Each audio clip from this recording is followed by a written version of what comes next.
ating ginisang sardinas, guys.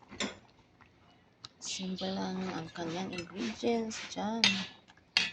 Bawang, dahon, sibuyas. Ayan.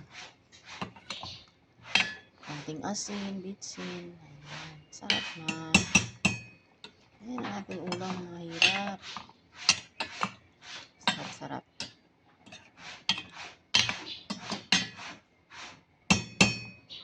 Tuwain na natin siya.